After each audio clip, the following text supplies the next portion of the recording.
Hi అండి. అందరూ ఎలా ఉన్నారు? అందరూ బాగుండాలి, అందులో మనమందరం ఉండాలి. Welcome back to our channel Shweta's family. Welcome to one more daily vlog. ఈరోజు డైలీ అయితే కొంచెం ఆ, ఏమంటాం లేట్గా స్టార్ట్ చేశానండి. మా పిల్లలు అయితే స్కూల్కి వెళ్ళిపోయారనమాట. ఇంకా సో వాళ్ళని పంపించే హడావుల్లో నేను మార్నింగ్ నుంచి షేర్ చేయలేదు. సో నా మార్నింగ్ అయితే నేను లంచ్ నుంచి చూపిస్తున్నాను అనమాట మీతో. అలాగే నా వ్లాగ్స్ కానీ నా కుకింగ్ కానీ మీకు నచ్చితే తప్పకుండా లైక్, షేర్ అండ్ సబ్స్క్రైబ్ చేయడం మర్చిపోవద్దు. అలాగే నా వీడియోస్ కనుక మీరు ఫస్ట్ టైం చూస్తున్నట్టయితే తప్పకుండా సబ్స్క్రైబ్ చేసుకోండి.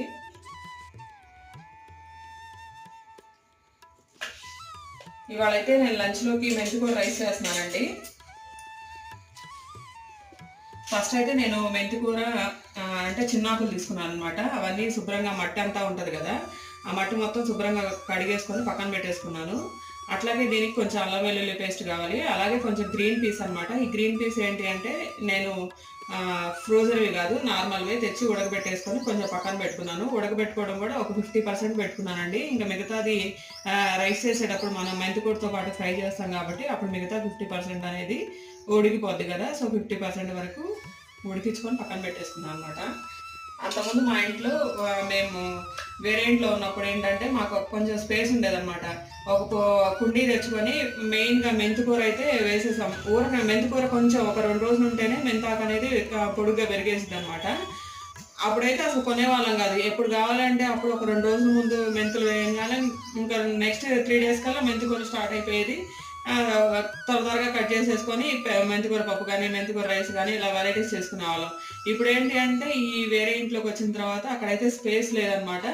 ఇంకా అందుకని మెంతికూర కంపల్సరీగా కొనుక్కోవాల్సి వస్తుంది.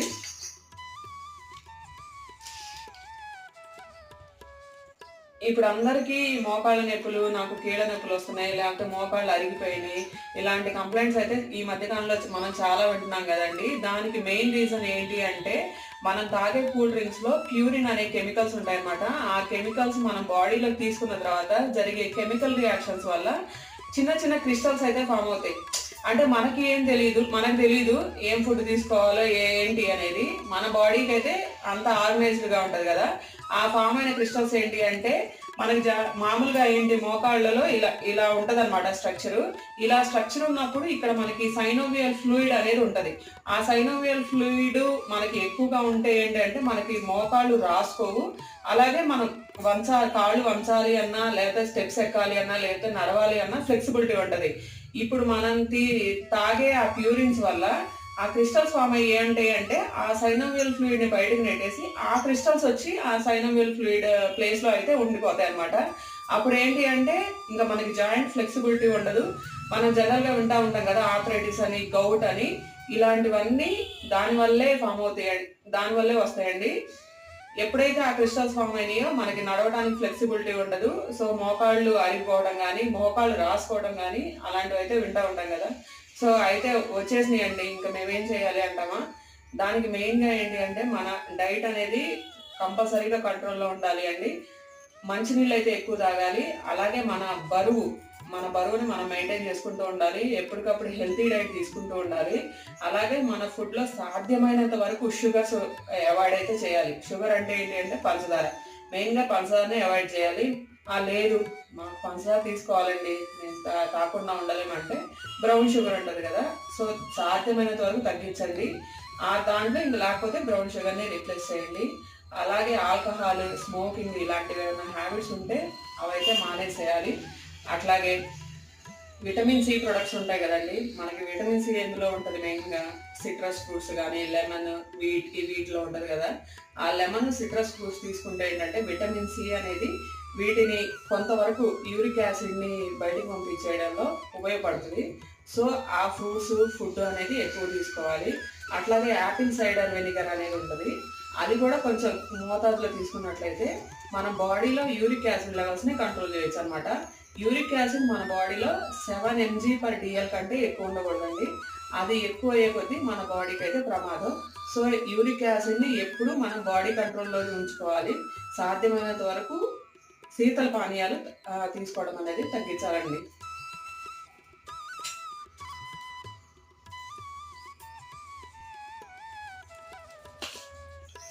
తర్వాత ఉల్లిపాయలు అయితే సన్నగా కట్ చేసుకున్నామండి. మా వారికి ఇచ్చేసాను అనమాట. ఆయన ఇంకా ఫాస్ట్గా తరిగేశారు. ఇంక ఇందులో మనం కారం అంటూ ఏం యాడ్ చేయం కదా, సో కావాల్సిన పచ్చిమిరకాయలు అయితే తీసుకున్నాను అనమాట. ఈ పచ్చిమిరకాయలు కూడా సగానికి కట్ చేశాను. కావాలి అంటే చీలికలుగా చేసుకోవచ్చు. అలాగే ఒక క్యారెట్ తీసుకున్నానండి. క్యారెట్ కూడా సన్నగా తరిగించుకోవాలన్నమాట. అట్లాగే బంగాళదుంప కూడా క్వాంటిటీ ఒకటైతే సరిపోద్దండి. ఇంకా ఎక్కువ అయ్యే కొద్దీ ఏంటి అంటే ఇందులో కార్బోహైడ్రేట్ కంటెంట్ ఎక్కువ ఉంటుంది కదా, సో ముద్దగా అవుతుంది కదా. సో అందుకని ఒక క్యారెట్ అయితే తీసుకున్నాను. కొంచెం కొత్తిమీర తరుగు, అలాగే తాలింపు దినుసులు అన్నీ తీసుకున్నాను. మినపప్పు, జీలకర్ర, పచ్చనిపప్పు, ఆవాలు, తర్వాత కొంచెం జీడిపప్పు అయితే తీసుకున్నానండి. మెంతికూర ఆల్రెడీ తరిగి పెట్టేసుకున్నాం కదా, కొంచెం అల్లం వెల్లుల్లి పేస్ట్, అలాగే 50% ఉడికించి పెట్టుకున్న గ్రీన్ పీస్. స్టవ్ అయితే ఆన్ చేశానండి. స్టవ్ మీద పెద్ద కడాయి పెట్టుకున్నాను, ఎందుకంటే ఇంకా ఇందులోనే రైస్ కూడా వేసి కలుపుకుంటాం కదా. సో పెద్ద కడాయి అయితే పెట్టేశాను. అందులో ఒక 4 స్పూన్ల అయినా ఆయిల్ అయితే యాడ్ చేశానండి. ఇంకా నేను ముందే రైస్ అయితే కడిగేసి అలాగే రైస్ కూడా ఉడికిచ్చేసుకున్నానండి. ఉడికిచ్చేటప్పుడే కొంచెం ఉప్పు అలాగే కొంచెం నూనె అయితే యాడ్ చేశాను అనమాట. కొంచెం అన్నం పలుకులుగా ఉండటం కోసం, అతుక్కోకుండా, అంటే మనం ఇందులో వేసి కలుపుతాం కదా, ఆ కలిపేటప్పుడు ముద్దబడ అవ్వకుండా ఉండటం కోసం కొంచెం ఉప్పు అలాగే కొంచెం నూనె అయితే యాడ్ చేశాను. ఇందులో నూనె అయితే మరుగుతుందండి. నూనె కాగిన తర్వాత నేను ముందుగా రెడీ చేసి పెట్టుకున్న తాలింపు దినుసులు అన్నీ వేసేస్తున్నాను. అట్లాగే జీడిపప్పు, తాలింపు దినుసులు అలాగే జీడిపప్పు అయితే బాగా వేగిపోయాయండి. ఇంకా నేను సన్నగా కట్ చేసి పెట్టుకున్నాను కదా ఉల్లిపాయలు అలాగే పచ్చిమిర్చి కూడా యాడ్ చేసేస్తున్నాను. ఉల్లిపాయలు పచ్చిమిరకాయలు కొంచెం అయితే వేగాయండి. ఇంకా నేను ఇందులో కొంచెం అల్లం వెల్లుల్లి పేస్ట్ యాడ్ చేస్తున్నాను. అది కూడా బాగా కలుపుకోవాలన్నమాట. అల్లం వెల్లుల్లి పేస్ట్ అయితే పచ్చివాసన పోయే వరకు అయితే వేపుకోవాలి. అల్లం వెల్లుల్లి పేస్ట్ కొంచెం పచ్చివాసన పోయిన తర్వాత నేను ముందుగా 50% ఉడకబెట్టుకున్నాను కదండి గ్రీన్ పీస్, అవి కూడా ఇందులో వేసేస్తున్నాను అనమాట.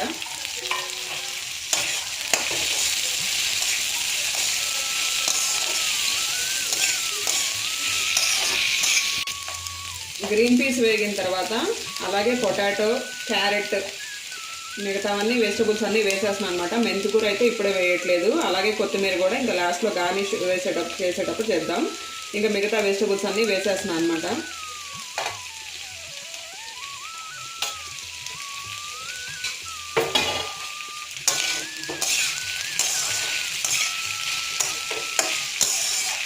వెజిటబుల్స్ అన్నీ అయితే వేగాయండి. ఇంకా నేను కొంచెం పసుపు అయితే యాడ్ చేస్తున్నాను అనమాట, ఒక చిటికెడు పసుపు.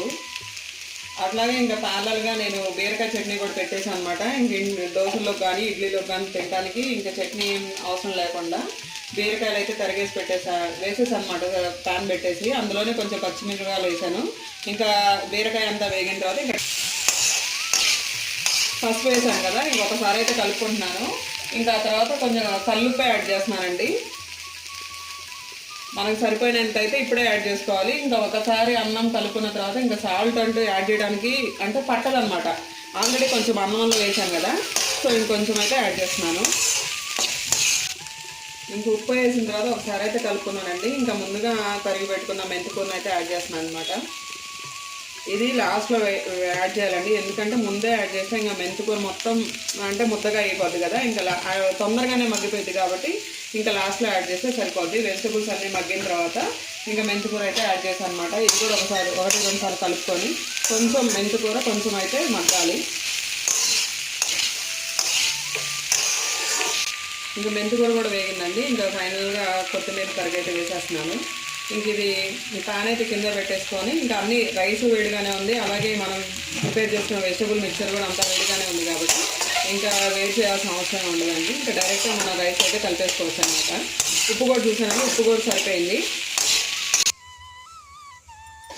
మామూలుగా అయితే మనం మెంతికూర చేదుగా ఉంటుంది అని ఎవరు తినడానికి ఇష్టపడరు కదండి. ఇలాంటి రైస్ కాంబినేషన్ చేస్తే ఏంటంటే దాంట్లో ఉన్న చేదు అయితే మనకు తెలియదు.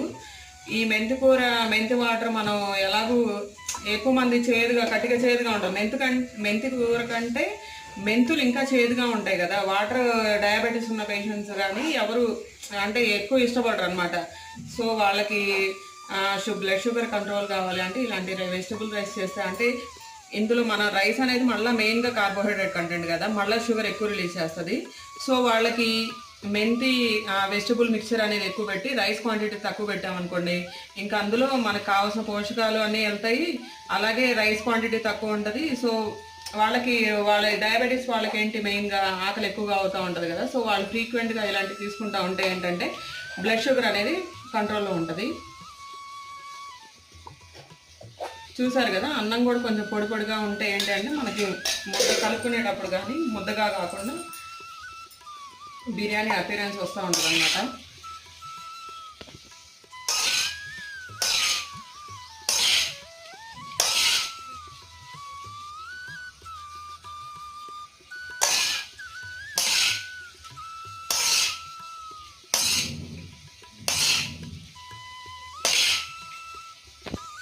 నేను రైస్ క్వాంటిటీ తక్కువే తీసుకున్నాను, వెజిటబుల్ క్వాంటిటీ ఎక్కువ తీసుకున్నానండి. అందుకని మనకు కొంచెం కలర్ఫుల్గా కనిపిస్తుంది.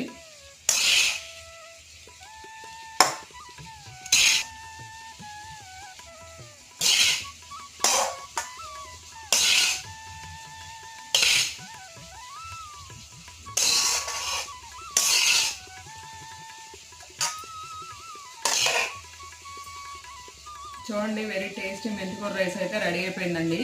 ఇది మనం అంటే ఒట్టిగానే సర్వ్ చేసుకోవచ్చు, కాదు అనుకుంటే మనం రైతాతో సర్వ్ చేసుకుంటే అయితే కాంబినేషన్ అయితే అదిరిపోయింది.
మేమైతే దగ్గరలో ఉన్న ఫ్లైబెరీ స్టోర్కి వెళ్ళామండి. అక్కడైతే నాకు ఈ మెడ్జౌల్ డేట్స్ అనేవి బాగా నచ్చాయి అనమాట. ఇవైతే ఇంపోర్టెడ్ డేట్స్ అనమాట.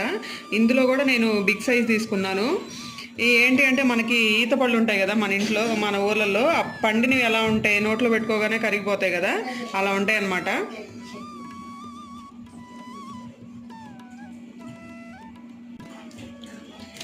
చూడండి, డేట్స్ కూడా మనం ఎప్పుడు రెగ్యులర్ వెరైటీ ఏంటి, దీంట్లో హాఫ్ సైజ్ ఉంటుంది కదా, ఇదేంటి అంటే ఇది చూడండి 2 ఇంచెస్ ఉంది. వెడల్పు కూడా లావు, అది గుజ్జు ఎక్కువ ఉంటుంది. అవును. ఓకే,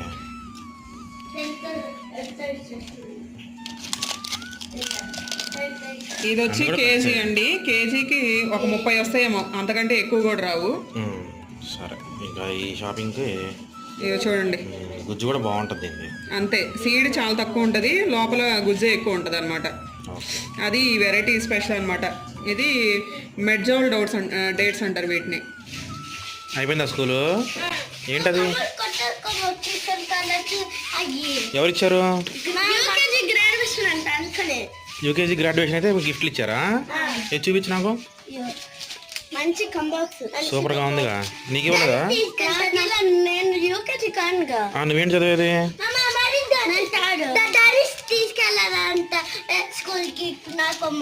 అవునా? ఓకే, హాఫ్ డేనా మీకు? మా పిల్లలైతే స్కూల్ నుంచి వచ్చారండి. మధ్యాహ్నం లంచ్ అయితే అయిపోయిందనమాట. ఇంకా నాకైతే ఫుల్గా నిద్ర వస్తుంది. వీళ్ళేమో పడుకోమంటే పడుకోరు. స్కూల్లో ఉంటేనే బాగుండు అనిపిస్తుంది. ఎండకు వచ్చాము, నిద్రపోదాము, కొంచెం సేపు రెస్ట్ తీసుకోరు. తర్వాత మళ్ళీ హోంవర్క్ రాసుకోండి అంటే మాత్రం అప్పుడు నిద్ర వస్తుంది అనమాట. ఇంకా అందుకని మా చిన్నోడైతే ఇంకా ఇవన్నీ కదిలిస్తూ ఉన్నాడు. అదిగోండి, ఆ పని చేస్తున్నాడు అనమాట. ఏంటి అమ్మ అవి?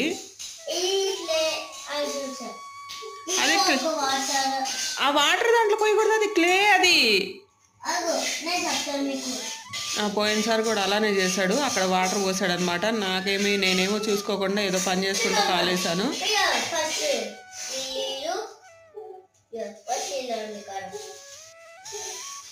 ఆయన రాసుకోమంటే రాసుకోవట్లే, అలానే పడుకోమంటే పడుకోవట్లేదు. ఈ పనులన్నీ చేస్తాడనమాట. నాకు ఇంకొంచెం ఎక్స్ట్రా వర్క్ కలిగిస్తూ ఉంటాడు. ఈ ధనుష్ ఏమంటే ధనుష్ మాత్రం బుక్ తీశాడు. మరి మళ్ళీ తర్వాత డ్యాన్స్ క్లాస్ ఉంది, వచ్చేసరికి ఈవినింగ్ అయిపోద్ది. ఇంక అప్పుడేమో రాసుకోవడానికి ఉండదు. రివిజన్ ఎగ్జామ్స్ అయితే జరుగుతున్నాయి. పక్కన కూర్చోపోతే మాత్రం వీళ్ళు అసలు మాట అనరు. ఎండలు అయితేనేమో ఈ విధంగా ఉన్నాయి. ఇంక ఇంట్లో మజ్జిగ పొడి కూడా అయిపోయిందండి. ఇంకా మజ్జిగ పొడి కూడా చేయాలన్నమాట. మజ్జిగ అన్న తాగితే వీళ్ళు కొంచెం కూల్ అయ్యి నిద్రపోతారేమో చూడాలి. మజ్జిగ పొడి అయిపోయింది కదండి, మజ్జిగ పొడి అయితే చేస్తున్నాను అనమాట. ఇంకా మన వ్యూయర్స్ కూడా ఒకసారి ఎక్స్ప్లెయిన్ చేయొచ్చని. ఇది వేసుకుంటే ఏంటంటే మనకి ఎండాకాలం కడుపులో చలవగా ఏదైనా ఆరకపోయినా కూడా అన్నీ బాగా పనిచేస్తాయి అనమాట ఈ మజ్జిగ పొడి. నేను ఇక్కడ ధనియాలు, జీలకర్ర, సొంటి పొడి, మిరియాలు, వాము, కరివేపాకు, సోపు, ఉప్పు, అట్లాగే కొంచెం ఇంగువ, ఇవన్నీ అయితే మనకి మజ్జిగ పొడికి కావాలన్నమాట. ఇందులో అన్ని రకాల పదార్థాలు ఉన్నాయి. మనం ధనియా కషాయం తాగుతాము, అలాగే జీలకర్ర కషాయం తాగుతాము, సొంటి టీ పొడిలో వేసుకుంటాము. ఇవైతే మిరియాలు ఉపయోగించలేదులే, కానీ వాము, అలాగే కరివేపాకు, సోపు. ఈ సోపు మనం మొన్న అనుకున్నాం కదా, దావాద్రి, ఎండాకాలం దావాద్రి ఇవన్నీ తగ్గిస్తుందని. సో ఇన్ని రకాల దినుసులు వేసుకొని మనం మజ్జిగ పొడి చేసి పెట్టుకుంటే, అంటే నేను ఇక్కడ కొంచెం క్వాంటిటీ తీసుకున్నాను, మామూలుగా ఎక్కువ క్వాంటిటీ తీసుకుని 1 సంవత్సరం అంతా నిల్వ ఉంటుంది అనమాట. పౌడర్, ఈ వాటర్ ఏమి తగలకుండా ఉంటాయి. అది స్టవ్ అయితే ఆన్ చేశానండి. స్టవ్ మీద ప్యాన్ పెట్టుకున్నాను. మనం ఎటువంటి ఆయిల్ ఏం అవసరం లేదనమాట. కొంచెం అంతా సిమ్లోనే ఉంచాలి. ఫస్ట్ నేనైతే కరివేపాకు తీసుకుంటున్నాను. కరివేపాకు కూడా కొంచెం ఫ్రై అవ్వాలి. కరివేపాకు అయితే వేగింది కదా, సో ఇంకా నేను జార్లో వేసేసుకుంటున్నాను అనమాట. ఇంకా తర్వాత ధనియాలు అయితే వేసుకోవాలి. అన్నీ సన్న ఫ్లేమ్లోనే, మాడకూడదండి. మాడితే మజ్జిగ టేస్ట్ పోయిద్ది, మజ్జిగ పౌడర్ టేస్ట్ కూడా పోయిద్ది కదా. సో మాడకుండా వేపుకుంటూ నిదానంగా వేపుకుంటూ ఉండాలి.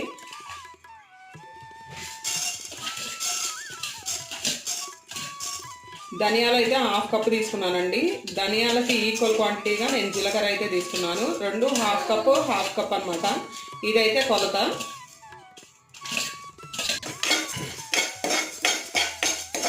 ధనియాలు అలాగే జీలకర్ర అయితే బాగా దూరగా వేయించుకోవాలండి. మనం ఈ సమ్మర్ వచ్చిందంటే మజ్జిగ ప్యాకెట్లు బయట సేల్స్ బాగుంటుంది, అట్లాగే దాంట్లో ఒక రకమైన మసాలా కలుపుతారు కదా. అందుకని మన ఇంట్లో మజ్జిగ కంటే అందరు ప్యాకెట్ మజ్జిగకి ఎక్కువ ఇష్టపడతారు కదా. సో దానికంటే ఇది ఇంకా బాగుంటుందండి. ప్యాకెట్ మజ్జిగ ఏంటి అంటే పౌడర్తో తయారు చేసింది. ఇదేంటి అంటే మనం ఇంట్లో మజ్జిగ చిలికి దీంట్లో పౌడర్ కలుపుకుందా అయితే ఈ టేస్ట్ వేరుగా ఉంటుందండి. ఎంత మంచినీళ్ళు తాగినా సరే ఈ ఎండాకాలం అనేది దావాద్రి అనేది తీరకుండా వస్తూనే ఉంటుంది. అలాగే బాడీలో బ్యాలెన్స్ చేసుకుంటూ ఉండాలంటే మజ్జిగ కూడా కంపల్సరీగా తీసుకుంటూ ఉండాలి కదా. సో ప్రతి ఒక్కరైతే ఈ మజ్జిగ పౌడర్ని అయితే ట్రై చేయండి. చూడండి, అవైతే త్వరగా వేగాయి. ఇంకా నేను కొంచెం సోంపు యాడ్ చేస్తున్నాను, అట్లాగే వాము, అట్లాగే మిరియాలు, కొంచెం సొంటి పొడి లేకపోతే సొంటి కొమ్మైనా వేసుకోవచ్చు. సో ఇవన్నీ అయితే దోరగా వేపుకోవాలి. అన్నీ దోరగా వేగిని మంచి స్మెల్ అయితే వస్తుందండి ఈ దినుసుల్లో నుంచి. ఇంకా స్టవ్ అయితే ఆపేస్తున్నాను. అన్ని దినుసులు అయితే ఒక చిన్న మిక్సీ జార్లో వేసుకున్నానండి. దినుసులు అన్నీ కొంచెం కాలుతున్నాయి అనమాట. కొంచెం ఆరిన తర్వాత మనం ఫైన్ పౌడర్గా అయితే వేసుకోవాలి. ఇందులోనే నేను కొంచెం ఉప్పు కూడా యాడ్ చేశాను, కల్లుప్పు. ఇది మొత్తం ఆరిన తర్వాత మిక్సీ జార్లో మిక్సీ వేసేసుకుందాం. చూడండి, మజ్జిగ పొడి అయితే రెడీ అయిపోయింది. మీరు అనుకోవచ్చు మజ్జిగ పొడి లేకపోతే మజ్జిగ తాగకూడదు అని. అలా కూడా తాగొచ్చండి. కానీ ఇందులో మనం ఏమేమి వేసాం, దినుసులు, ధనియాలు వేసాం. ధనియాలు ఎందుకు ఉపయోగపడతాయి, మనకు అరుగుదలకు ఉపయోగపడతాయి. జీలకర్ర వేసాం. జీలకర్ర ఏంటి, మనకి తేపులు, గ్యాస్ ఫామ్ అవ్వకుండా ఇలా ఉపయోగపడుతుంది. అదే సోంపు ఏంది, అరుగుదల, ఇండైజెషన్ ఇలాంటి ప్రాబ్లమ్స్ అన్నీ తగ్గిస్తుంది. కరివేపాకులో విటమిన్ ఏ ఉంది. అంటే మనం డైరెక్ట్గా కూరల్లో వేసాం అనుకోండి, తీసి పక్కన పడేస్తాం కదా. ఇప్పుడు అలా కాదు, డైరెక్ట్గా పౌడర్లోకి వెళ్ళిపోయింది. ఇంకా మనం సపరేట్ చేయడం అంటూ ఏముండదు. సో పిల్లలకి ఇలాంటి పెద్దోళ్ళు వీళ్ళందరికీ ఏంటి అంటే కంటి చూపుకి మెరుగుపడుతుంది. అట్లాగే ఇందులో ఇంగువ వేసాం. ఇంగువ ఏంటి, అరుగుదల. ఇలా అంటే మనం అందరూ వివిధ రకాల పనులు చేసుకుంటూ సరిగా తినక ఇండైజెషన్, ఇప్పుడు గ్యాస్ ప్రాబ్లం ఉంది అంటే బ్లడ్ ప్రెషర్ రెగ్యులేషన్ ఉండదు, బ్లడ్ ప్రెషర్ కంట్రోల్ ఉండదు. అందరికి కొంతమందికి బ్రెయిన్లో క్లాట్స్ ఫామ్ అవటం ఇలా జరుగుతూ ఉంటుంది అనమాట. ఎప్పుడైతే బ్లడ్ ప్రెషర్ ఒక క్రమబద్ధీకరణలో ఉంటుందో బాడీలో పనులన్నీ కరెక్ట్ టైంకి జరుగుతాయి అనమాట. అందులో ఏది తేడా వచ్చినా సరే మన బాడీ అనేది బ్యాలెన్స్లో ఉండదు. సో ఇలాంటి వాటన్నిటికీ ఒక చక్కటి పరిష్కారం ఈ మజ్జిగ పొడి అండి. కావాలి మాకు ఇంట్లో మజ్జిగ తాగము అనుకున్న వాళ్ళు ఒక వాటర్ వేడి చేసుకొని అందులోనే పౌడర్ కలుపుకొని తాగేసుకోవచ్చు.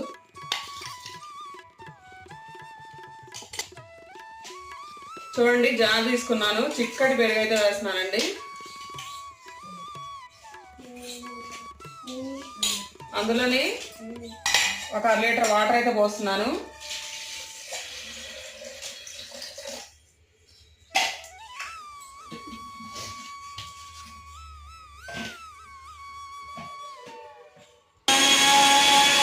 ఒకసారి అయితే తిప్పానండి, మజ్జిగ వచ్చేసింది. సో ఇది ఇందులోనే నేను ఒక 2 స్పూన్స్ పౌడర్ అయితే యాడ్ చేస్తున్నాను.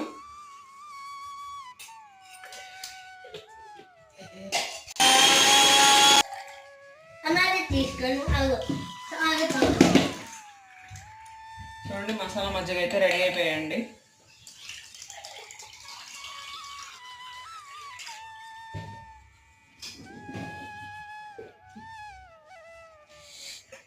మా వాళ్ళకి తాగామండి మేము అందరం. మళ్ళీ ఇంకో గ్లాస్ తాగుదామని చెప్పి అడిగాము, చేస్తుంది.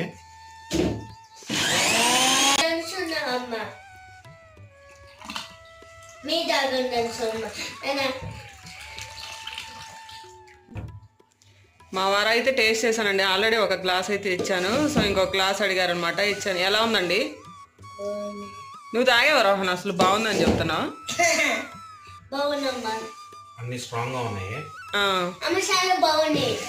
కారం అయితే ఏం లేదు, మిరియాలు కొంచెం వేసాం కదా, చాలా లైట్ గా ఉంది కారము. అన్ని మిగతా జీలకర్ర కానీ, ధనియాలు కానీ, కరివేపాకు, ఉప్పు ఇవన్నీ స్ట్రాంగ్ గా ఉన్నాయి, బాగుంది. మజ్జిగ పౌడర్ అయితే బాగా వచ్చిందండి. మజ్జిగ పౌడర్ అనటం కంటే సమ్మర్ సీజన్ అంటాం కంటే అది ఏ సీజన్స్ లో అయినా పనికొస్తుంది అనమాట. అందులో ఉండే మనం వేసిన దినుసులు ఏంటి అంటే గ్యాస్, ఎసిడిటీ, డైజెషన్, ఇండైజెషన్ అన్ని ప్రాబ్లమ్స్ తగ్గిస్తుంది అనమాట. మేమైతే ఆల్రెడీ ఎవరికైనా ఆరోగ్యవంతులకైనా అనారోగ్య వాళ్ళకైనా ఎవరికైనా గ్యాస్ ప్రాబ్లం అనేది ఈ రోజులో కామన్ కదా. సో మాకైతే రిలీఫ్ వచ్చిందండి. అలా గ్యాస్, ఎసిడిటీ ప్రాబ్లమ్స్ ఉన్నోళ్ళు రోజుకు 1 లేదా 2 సార్లు వేసుకున్నా సరే, లేదు మేము ఒట్టి పౌడర్ తింటాము మాకు పర్లేదు మాకు అని అనుకున్నోళ్ళు ఒట్టి పౌడర్ అయినా తీసుకున్నట్లయితే వాళ్ళకి ఈ ప్రాబ్లమ్స్ అనేవి రిలీఫ్ అవుతాయి. సో ఇది మజ్జిగ పౌడర్ అనే కాదు, ఏ సీజన్లో అయినా సరే కంపల్సరీగా తీసుకోవాల్సిన పౌడర్ అనమాట. ఇంకా మేమైతే రెడీ అవుతున్నాం. ఇల్లంతా చూడండి ఎలా ఉందో, ఇంక క్లీన్ చేయాలి. మా వాళ్ళకి డాన్స్ క్లాస్కి అయితే టైం అవుతుంది అనమాట. సో ఇంకా వాళ్ళైతే ఇదంతా క్లీన్ చేసి నేను ఇంకా డాన్స్ క్లాస్ తీసుకెళ్ళాలి. మా తల్లి అయితే కొంచెం నాకు హెల్ప్ చేస్తున్నాడు అనమాట. Okay, very good. ఇంకా నైట్కి అయితే నేను మెంతి కూర తేపలు అయితే చేస్తున్నానండి. ఫస్ట్ టైం ట్రై చేస్తున్నాను. ఈసారి సక్సెస్ కనుక అయితే నేను ఖచ్చితంగా మీతో షేర్ చేస్తాను. అందరికీ తేపల గురించి తెలిసే ఉంటుంది. మెయిన్గా నార్త్ ఇండియన్స్ ఎవరైతే అమెరికా వెళ్తారో, అంటే ఫారిన్ కంట్రీస్ ఎక్కడికి వెళ్ళినా ఇవైతే తీసుకెళ్తారనమాట. ఇది తీసుకొని రోటీ తీసుకొని వెళ్తే ఏంటి అంటే వాళ్ళకి 10 రోజుల పైన నిల్వ ఉంటాయి అనమాట. అంటే అప్పటికప్పుడు రెడీ టు యూజ్ అనమాట. సో వాళ్ళకైతే ఖచ్చితంగా ఐటీ వాళ్ళకైతే ఖచ్చితంగా దీని గురించి తెలిసే ఉంటుంది నాకు తెలిసి. అక్కడికి వెళ్ళగానే ఆ ఖర్చులు భరాయించలేము అమెరికాకి వెళ్ళినప్పుడు. ఇక్కడ మనకు 10 రూపాయలు పెడితే టీ, లేకపోతే ఒక 20 రూపాయలు పెడితే ఏదో 2 ఇడ్లీలు, అక్కడ ఆ కాన్సెప్ట్ ఉండదు. సో అందుకనే అసలు ఆ కాన్సెప్ట్ ఉండదు, మనం తినలేము, మనం పెట్టలేము. సో ఈ తేపల గొడవ ఏంద్రా అంటే విదేశాలకు వెళ్ళేటప్పుడు నార్త్ ఇండియన్స్ చక్కగా మన చపాతీలు ఎలా అయితే కాల్చుకుంటాం అలా కాల్చుకొని ఒక సంచిలో ప్యాక్ చేసుకుంటారు. అంటే 10 రోజులకి 15 రోజులకి సరిపడే తేపలాలు వాళ్ళు ప్యాక్ చేసుకొని వాళ్ళ బట్టలు లగేజ్తో పాటు తీసుకుపోతారు. ఎందుకు అంటే అవి నిల్వ ఉంటాయి. ఫస్ట్ వెళ్ళంగానే వాడికి వెళ్ళిన క్యాండిడేట్కి ఆ డబ్బులు ఖర్చు పెట్టలేడు కదా. సో అందుకనేసి వాళ్ళు ఈ నిల్వ ఉండే తీసుకెళ్తారు. ముందు అక్కడికి వెళ్ళి ఎవరిని అడుగుతారో నాకు తిండి కావాలని. సో అందుకని మన వాళ్ళు ఏం చేస్తారు, ఆంధ్రాలో వాళ్ళు చపాతీ కాల్చుకుంటారు, కొన్ని రెడీమేడ్ మిక్సీలు తీసుకెళ్తుంటారు. అదే నార్త్ ఇండియన్స్ అయితే కనుక తేపలా తీసుకెళ్తారు. నాకు చాలామంది చెప్పారు ఐటీలో. ఎందుకంటే ఇవి ఎక్కువ నిల్వ ఉంటాయి. ఇంకోటి ఏంటంటే మనిషికి కావాల్సిన ముందు ఆకు ఉంది, తర్వాత పిండి ఉంది. సో కార్బోహైడ్రేట్స్ ఏదో ఒక విటమిన్ ఏదో ఒకటి యాడ్ అవుతుంది. ముందు 10 రోజులైతే సర్వైవ్ అయిపోవచ్చు. సరే చూద్దాం, మనం ఈసారి ట్రై చేద్దాము. ఈ ట్రై చేసిన తర్వాత దాని వర్కౌట్ అయిన దాన్ని బట్టి మనం నెక్స్ట్ వ్లాగ్లో కవర్ చేద్దాము. తప్పకుండా మనం షేర్ చేయాలి. ఎందుకంటే ఎవరు కూడా వంటల్లో ఎవరు ఎక్స్పర్ట్ కాదు. ప్రతిదీ కూడా నేర్చుకోవాలి, షేర్ చేయాలి. మన ఛానల్ ప్రత్యేకత అది. మనం తిన్నవే మనం షేర్ చేస్తాం. మనం ట్రై చేసుకుని ముందు మన మీద ప్రయోగాలన్నీ చేసుకుని సక్సెస్ అయ్యి బయటకు వస్తే అప్పుడు అది రికార్డ్ చేసి సబ్స్క్రైబర్స్ చూపిస్తాం. సరే, ఓకే. సో ఈ రోజు వ్లాగ్ అయితే ఇదండి. మళ్ళీ వేరే వ్లాగ్ తో కలుసుకుందాం. అంతవరకు బాయ్ బాయ్. మా వీడియోస్ కనుక నచ్చితే ఏం చేయగలుగుతాను, please like, share and subscribe చేయండి. ఓకే అండి. ఓకే.